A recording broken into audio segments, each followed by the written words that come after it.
에드워드의 공작자기와 숨겨진 권력 서사, 상징, 법, 그리고 대중의 상상력. 최근 온라인에서 퍼진 한 서사는 영국 왕실의 인사 발표를 둘러싸고 전혀 다른 의미를 부여한다. 킹 찰스 제3의 남동생인 프린스 에드워드를 듀크 오브 에딘버러로 임명한 사건이 단순한 자기 수여가 아니라 고 퀸 엘리자베스 제2가 남긴 법적 장치와 연결된 숨겨진 권력 구조라는 주장이다. 이 이야기는 마치 오래된 문서 속에 봉인된 비밀이 특정 시점에 활성화되는 것처럼 묘사되며 왕실 내부의 권력 균형과 재산 통제까지 연결된 거대한 음모처럼 확장된다. 그러나 이 서사를 한 걸음 떨어져 바라보면 흥미로운 것은 사실의 여부보다도 사람들이 왕실을 어떻게 해석하고 상상하는가이다.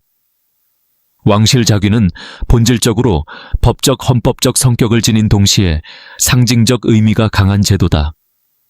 특히 듀크 오브 에든버러라는 자귀는 프린스 필립과 깊이 연결된 역사적 칭호로 그의 사망 이후 재조정 과정을 거쳐 후대에게 이어지는 상징적 유산으로 기능해왔다. 이야기 속에서는 컨퍼 계승 전달라는 단어 선택이 숨겨진 법적 권한의 이전을 의미한다고 해석되지만 실제로 영국의 귀족 자귀는 엄격한 헌법적 관습적 규범에 따라 운영되며 대중이 상상하는 형태의 비공개 권력 장치로 기능하지 않는다. 그럼에도 불구하고 이러한 해석이 설득력을 얻는 이유는 왕실이라는 기관 자체가 이미 오랜 시간 동안 신비성과 정치성을 동시에 띄워왔기 때문이다. 또한 서사에서는 퀸 차밀라의 영향력 혹은 왕실 재산인 샌드링햄 하우스와 벨모랄 캐슬 같은 사적 영지의 통제 문제까지 연결되며 이야기의 스케일이 확장된다.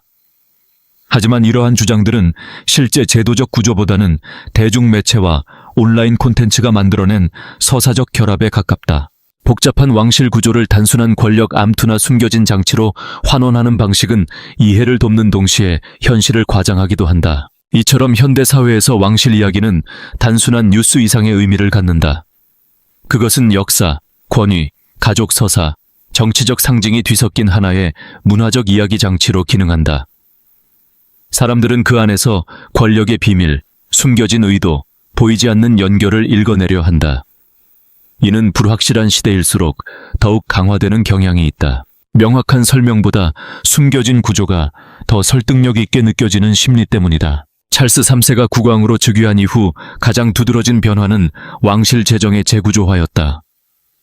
그는 랭커스터 공장령을 비롯한 주요 수익 자산과 스코틀랜드 사유지를 포함한 재산 구조를 보다 효율적으로 정비하려 했다. 그의 목표는 단순한 절약이 아니라 군주제를 현대 국가에 맞게 슬림화하는 것이었다. 이 과정에서 카밀라 왕비의 조언이 상당한 영향을 미쳤다는 관측도 뒤따랐다. 의사결정은 빠르게 진행되는 듯 보였고 왕실의 전통적 구조는 점차 유연하게 재편되는 흐름을 보였다. 그러나 이러한 흐름은 한 통의 공식 문서로 인해 아카식한 제동이 걸렸다. 찰스 3세의 개혁이 진행되던 시점, 그의 동생 에드워드 왕자를 대리한 법률팀으로부터 강경한 내용의 서한이 전달된다.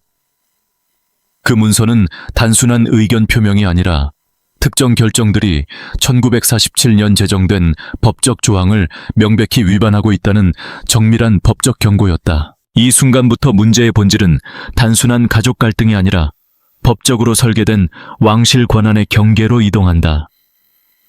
왕이 내리는 결정이라 하더라도 특정 자산과 권한 영역에서는 제한이 존재한다는 점이 다시 수면 위로 떠오른 것이다. 1947년의 법적 장치는 단순한 자기 부여가 아니었다. 그것은 특정 왕실 자산과 권한을 보호하기 위한 구조적 설계였다. 특히 에든버러 공작자기는 단순한 명예가 아니라 왕실 내부의 신뢰와 안정성을 유지하기 위한 역할과 연결되어 있었다. 과거부터 이 자기는 단순한 상징이 아닌 왕실의 핵심 가치를 유지할 수 있는 인물에게만 부여되는 성격을 지녀왔다. 군주제의 외형보다 내부 구조의 안정성을 중시하는 장치였던 셈이다. 이러한 구조의 결정적 전환점은 엘리자베스 2세 여왕의 개입이었다. 생전 그녀는 왕실의 장기적 안정성을 단순한 정치적 판단이 아닌 법적 구조로 보장하려는 경향이 강했다. 그녀는 찰스 3세의 빠른 개혁 성향과 카밀라 왕비의 영향력 확대가 가져올 수 있는 권력 집중을 우려했던 것으로 해석된다. 그 결과 1947년 문서의 법적 효력을 재해석하고 이를 에드워드 왕자에게 연결하는 방식으로 일종의 보이지 않는 견제 장치를 완성했다. 이는 단순한 자기 부여가 아니라 특정 재산과 권한이 일방적으로 통제되지 않도록 하는 안전장치의 활성화였다. 이 과정에서 에드워드 왕자의 위치는 크게 변한다. 그는 오랫동안 조용하고 비정치적인 인물로 인식되어 왔지만 새로운 구조 속에서는 다른 의미를 갖게 된다. 그는 더 이상 주변부 인물이 아니라 왕실 자산과 법적 균형을 감시하는 구조적 수호자의 성격을 띠게 된다. 이 역할은 권력을 행사하는 것이 아니라 권력이 과도하게 집중되는 것을 방지하는 방향으로 작동한다. 즉, 그는 왕실 내부에서 균형을 유지하는 법적 기준점으로 기능하게 된 것이다. 한편 카밀라 왕비의 영향력 확대는 이 구조적 긴장을 더욱 복잡하게 만든다. 그녀의 존재 자체가 문제가 되는 것은 아니지만 왕의 결정 구조에 미치는 영향력의 범위가 확대될수록 기존의 균형 장치는 더욱 민감하게 반응할 수밖에 없다. 특히 사유재산과 왕실 공공자산의 경계가 흐려질 경우 1947년 구조의 취지는 더욱 중요해진다. 이 지점에서 갈등의 본질은 개인이 아니라 권한 구조의 해석 차이로 이동한다. 흥미로운 점은 이 모든 과정이 공개적인 충돌이 아니라 문서와 해석, 그리고 법률 검토라는 조용한 방식으로 진행되고 있다는 점이다.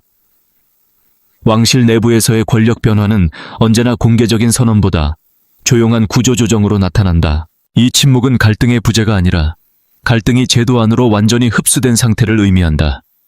즉, 표면에는 아무 일도 일어나지 않는 것처럼 보이지만 내부에서는 권력의 재배치가 정밀하게 이루어지고 있는 것이다. 왕비가 에드워드에게서 본 것은 화려한 정치적 재능이나 공개적인 카리스마가 아니었다. 오히려 그것은 필립 공이 보여주었던 유형의 조용한 안정감이었다. 위기 속에서도 흔들리지 않고 감정에 휘둘리지 않으며 본질적인 구조를 지키려는 태도. 이러한 성향은 겉으로 드러나는 권력보다 더 깊은 차원의 신뢰를 요구한다. 이 조용한 강인함은 왕실이라는 복잡한 시스템에서 중요한 의미를 가진다. 겉으로 드러나는 지도력보다 내부 균형을 유지하는 보이지 않는 힘이 더 결정적인 순간들이 있기 때문이다. 왕비는 바로 이 지점을 간파했고 에드워드를 단순한 가족 구성원이 아닌 체계의 균형추로 설정했다. 에드워드에게 부여된 에든버러 공작의 지위는 단순한 명예 칭호가 아니다. 1947년으로 거슬러 올라가는 법적 문서와 왕실 특허장, 레터스 패턴트에 기반한 권한 구조는 이 칭호를 제도적 장치로 만든다. 특히 핵심은 무효화 방지 조항, 엔티 인밸리데이션 클로즈이다. 이 조항은 단순한 관습이나 관대한 배려가 아니다. 법적으로 권리가 쉽게 철회되거나 무력화될 수 없도록 설계된 장치다. 즉, 군주의 개인적 의지조차도 일정 범위 내에서는 이를 임의로 변경할 수 없다. 이는 왕권이 절대적일 것이라는 일반적 인식과는 다른 구조를 보여준다. 이로 인해 에드워드는 상징적 귀족이 아니라 왕실 운영 구조 내부에서 일정한 제동장치를 가진 존재로 기능하게 된다. 그의 권한은 필요할 경우 특정 결정에 대해 검토하고 제한하거나 절차적 문제를 제기할 수 있는 수준으로 확장된다. 이 서사에서 에드워드는 대항 권력이라기보다 내부 안전장치에 가깝다. 그는 군주의 권력을 직접적으로 부정하는 존재가 아니라 권력이 특정 방향으로 과도하게 흐를 때 이를 제어하는 구조적 역할을 맡는다. 예를 들어 왕실 재정이나 스코틀랜드 영지 관리 방식이 특정 개인의 이익이나 편향된 판단에 의해 변경될 경우 에드워드는 법적 근거를 바탕으로 이를 검토하고 제동을 걸 수 있다.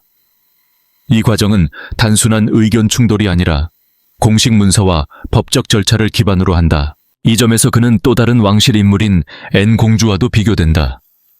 앤 공주는 철저하고 실무적인 방식으로 왕실 업무를 관리하며 질서와 책임을 강조한다. 그러나 에드워드의 경우 그 역할은 더 깊은 법적 구조 속에서 작동하며 제도 자체를 유지하는 방향으로 확장된다. 문제가 발생하는 지점은 이 구조가 실제 정치적 변화와 충돌할 때다. 국왕이 왕실 재정과 자산을 현대화하려는 과정에서 기존의 법적 장치가 예상치 못한 제약으로 작용할 수 있다. 표면적으로는 단순한 행정개혁처럼 보이지만 내부에서는 서로 다른 법적 해석이 충돌하게 된다. 에드워드 측은 기존 문서와 법적 구조를 근거로 특정 결정의 제한을 주장할 수 있고, 반대로 왕실 내 다른 세력은 이를 과거의 유산을 이용한 방해로 해석할 수 있다. 이때 갈등은 개인 간의 문제가 아니라 전통과 현대화라는 구조적 긴장으로 확장된다. 이 서사에서 가장 상징적인 부분은 이 구조가 왕비의 생전 설계였다는 점이다. 그녀는 아들이 결국 전통과 가족적 의무를 이유로 이 칭호를 부여할 것이라는 점을 이해하고 있었다. 그리고 그 순간 법적 구조는 자동적으로 활성화된다. 즉, 권력은 단순히 현재의 의지로만 작동하지 않는다. 과거에 설계된 법적 장치가 미래의 결정에 영향을 미치며 의도하지 않은 방식으로 권력의 흐름을 조정한다. 이것은 권력의 시간적 확장이라고도 볼 수 있다. 이 상황을 바라보는 시각은 크게 둘로 나뉜다. 하나는 에드워드를 권력을 이용해 상황을 유리하게 조정하려는 인물로 보는 시각이고, 다른 하나는 그를 시스템의 균형을 지키는 최후의 방어선으로 보는 시각이다. 중요한 것은 이 두 해석 모두 일정 부분 논리를 가진다는 점이다. 법적 구조는 실제로 존재하는 보호장치이며, 동시에 그 적용 방식은 정치적 해석에 따라 달라질 수 있다. 결국 문제는 누가 옳은가가 아니라 이 구조가 어떤 결과를 만들어내는가에 있다. 퀸 엘리자베스 제2와 프린스 필립은 왕실의 지속 가능성을 단순한 정치적 권력이 아니라 사적 소유권과 통제 구조를 통해 확보해야 한다는 점을 깊이 이해하고 있었다. 특히 샌드링검과 발모랄과 같은 전통적인 사유지는 단순한 부동산이 아니라 왕실 구성원들이 국가 권력과 분리된 독립성을 유지할 수 있는 핵심 기반으로 작동한다. 이러한 맥락에서 1947년에 작성된 문서는 단순한 역사적 기록을 넘어선다. 그 문서에는 철회 불가능한 관리, 신탁, Irrevocable Covenant of Management 이라는 특수한 법적 장치가 포함되어 있었고, 이는 특정 재산이 임의로 해체되거나 재편되지 못하도록 제한하는 구조를 형성했다. 다시 말해, 왕실 재산은 정치적 의지나 행정적 개혁만으로 쉽게 재구성될 수 없는 법적 보호막 속에 놓이게 된 것이다. 이 구조의 핵심에는 에든버러 공작 직위에 부여된 공동수탁, 코-트러스티 권한이 있다. 프린스 필립의 설계에 따라 이 권한은 개인이 아닌 칭호 자체에 귀속되며 2022년 해당 직위를 승계한 인물에게도 동일하게 적용되었다.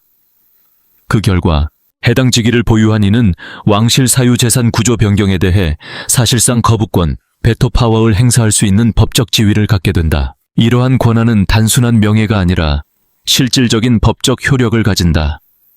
예를 들어 2023년 킹 찰스 제3이 왕실 재정 구조를 단순화하려는 과정에서 발모랄 수익 구조 조정이 시도되었으나 해당 계획은 에든버러 공작 측 법률 문서 제시에 의해 제동이 걸렸다. 1947년의 문서가 여전히 유효한 법적 근거로 작용하고 있었기 때문이다. 이 상황은 중요한 역설을 드러낸다. 국왕은 국가의 군주로서 정치적 권위를 행사하지만 동시에 왕실의 사적 자산 영역에서는 완전한 주권자가 아니다. 오히려 특정 조건에서는 과거에 설계된 법적 구조가 현재의 군주 권한보다 우선할 수 있다. 이는 왕실 권력이 단일 중심이 아니라 다층적 구조로 구성되어 있음을 보여준다. 더 나아가 이러한 장치는 단순히 재산 보호를 넘어 가족 내부 권력 균형을 유지하는 역할도 수행한다. 특히 외부 자문 세력이나 특정 이해관계가 사적 재산 구조에 개입하는 것을 제한하는 기능을 한다는 점에서 이는 정치적 장치이자 동시에 가족적 안전장치로 작동한다. 흥미로운 점은 이러한 강력한 법적 권한이 반드시 적극적인 권력 행사로 드러나지 않는다는 것이다. 오히려 이 시스템은 사용되지 않는 것을 전제로 안정성을 확보한다. 즉, 권한은 존재하지만 그것이 발동되지 않는 상태가 가장 이상적인 균형 상태로 간주된다. 이는 권력이 드러나지 않는 방식으로 유지되는 왕실 특유의 구조를 보여준다. 1947년의 위임 문서 아래에서 에든버러 공작에게 부여된 두 가지 핵심 권한, 회기적 이해관계, 리버전러리 인터레스와 부정적 약정, 네거티브 코베넌트, 표면적으로는 제한적 기술처럼 보이지만 실제로는 강력한 견제 장치로 기능한다. 요약하면 국왕이 법적으로 토지의 소유권을 가진다 하더라도 해당 자산을 매각하거나 구조를 변경하거나 수익 배분 방식을 바꾸는 데 있어 공작의 동의 없이는 불가능하다는 구조다. 이는 단순한 가족 간 합의가 아니라 법적으로 강제되는 권력 분산 장치다. 이러한 구조는 2000년대 후반부터 2024년까지 이어진 왕실 재정 개편 논의와 맞물리며 새로운 긴장을 만들어낸다. 핵심 쟁점은 현대화라는 이름 아래 추진된 자산 통합 시도였다. 찰스 3세가 중심이 되어 추진한 것으로 묘사되는 재정 구조 개편은 효율성과 단일 관리 체계를 목표로 했지만 동시에 왕실 내부의 다른 구성원들에게는 경제적 독립성 약화로 해석될 여지를 가졌다. 이 과정에서 특히 중요한 변수로 언급되는 것이 카밀라 요인이다. 이는 단순히 개인적 영향력을 의미하기보다는 정책 결정 과정에서 새로운 자문 구조와 전략적 판단 기준이 형성되었음을 상징적으로 나타낸다. 문제는 이러한 변화가 기존의 왕실 유산 관리 체계와 충돌할 가능성이 있다는 점이었다. 핵심 긴장은 상속 구조에서 더욱 명확해진다.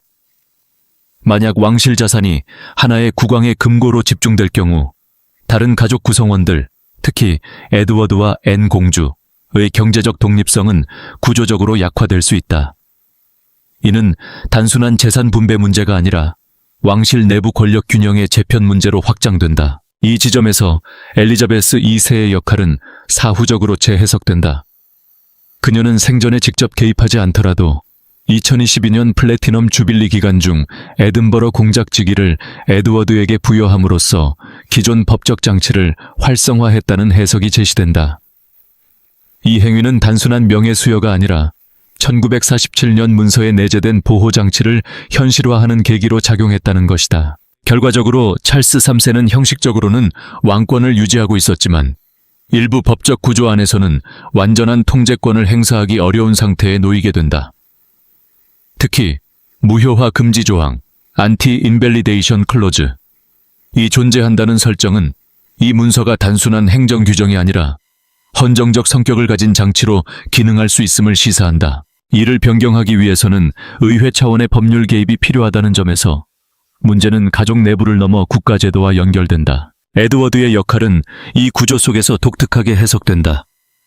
그는 권력을 확장하려는 인물이 아니라 오히려 권력 남용을 방지하는 균형 장치로 설정된다. 오랜 시간 동안 조용히 역할을 수행해온 인물이라는 서사는 그를 정치적 행위자라기보다 제도적 안정성을 유지하는 존재로 위치시킨다. 이러한 해석은 개인의 성격이라기보다 시스템이 특정 역할을 필요로 할 때 만들어내는 기능적 서사에 가깝다. 그러나 이 모든 구조는 하나의 중요한 질문을 남긴다. 문서는 권력을 제한하는가, 아니면 새로운 권력을 창출하는가? 1947년 문서가 단순한 제한 장치라면 현재의 갈등은 오해일 수 있다. 하지만 그것이 실제로 법적 권리와 정치적 균형을 변화시킬 수 있다면 이는 단순한 가족 문제가 아니라 헌정 질서 내부의 재배치로 볼 수 있다. 또한 이러한 서사는 침묵의 정치학과도 연결된다. 에드워드가 언론에 직접 나서지 않고 문서를 통해서만 영향력을 행사한다는 설정은 현대 권력 구조에서 정보와 문서가 얼마나 중요한 무기가 되는지를 보여준다. 말하지 않음으로써 오히려 가장 강력한 메시지를 전달하는 방식이다. 그러나 에드워드가 등장하면서 이 오래된 균형은 예상치 못한 방식으로 흔들리기 시작했다.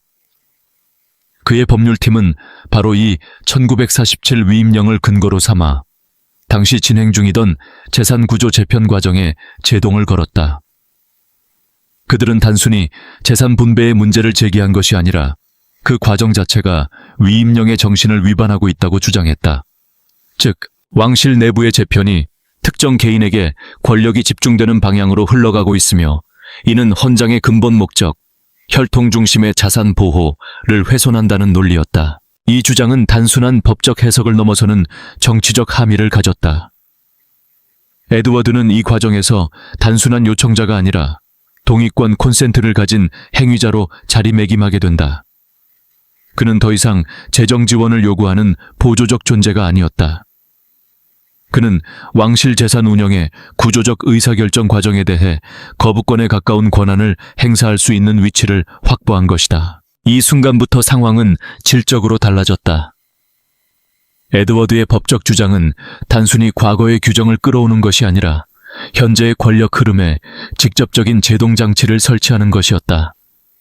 그의 권한은 이른바 무효화 방지 권력, 안티 인벨리데이션 파원으로 설명될 수 있다. 이는 특정 결정이 이미 진행 중이거나 사실상 완성 단계에 있더라도 정해진 법적 조건이 충족되지 않으면 언제든지 이를 중단시킬 수 있는 구조적 권한이다. 특히 중요한 점은 이 권력이 시간이나 상황에 의해 유예되지 않는다는 것이다. 설령 국왕이 건강 문제나 정치적 부담 속에 있더라도 에드워드가 보유한 법적 승인권은 자동적으로 유지된다. 이는 개인의 선이나 정치적 협의에 의존하지 않는 제도 그 자체로 작동하는 견제장치다. 에드워드의 지지자들은 이러한 행동을 단순한 권력 투쟁으로 보지 않는다. 오히려 그것을 불가피한 법의 실행으로 해석한다. 법은 편의를 위해 멈추지 않으며 이미 존재하는 보호장치는 상황이 불편하다는 이유로 무력화될 수 없다는 것이다. 만약 당시 국왕이 추진하던 자산 통합이 그대로 완결되었다면 1947년 위임령이 의도했던 구조적 균형은 사실상 소멸했을 가능성이 크다. 이 점에서 에드워드의 개입은 단순한 개인적 권한 확대라기보다 제도적 균형을 유지하기 위한 마지막 방어선으로 해석될 여지가 있다. 그는 권력을 가지는 존재라기보다 권력이 특정 방향으로 과도하게 집중되는 것을 막는 존재로 기능하게 된 것이다. 하지만 이 해석이 항상 긍정적으로만 받아들여지는 것은 아니다. 권력의 견제는 본질적으로 또 다른 권력의 출현을 의미하기 때문이다. 동의권이라는 형태로 구조화된 에드워드의 위치는 동시에 새로운 의사결정의 병목을 만들 수 있다. 모든 중요한 재산 결정이 그의 승인 없이는 진행될 수 없다면 그것은 견제이자 동시에 정체의 가능성을 내포한다. 결국 이 사건의 핵심은 단순한 법적 승패가 아니라 왕실 권력 구조의 본질이 어디에 있는가를 드러내는 데 있다. 권력은 한 사람에게 집중되는 것이 아니라 서로 다른 역사적 문서와 제도적 장치들 사이에 분산되어 있으며 때로는 오래된 조항 하나가 현재의 가장 강력한 결정권을 제한하기도 한다. 에드워드의 사례는 바로 그 지점을 명확하게 보여준다. 과거의 법적 장치가 현재의 권력 재편을 직접적으로 제어할 수 있으며 심지어 그것이 의도된 균형을 보호하기 위한 수단으로 작동할 수도 있다는 사실이다.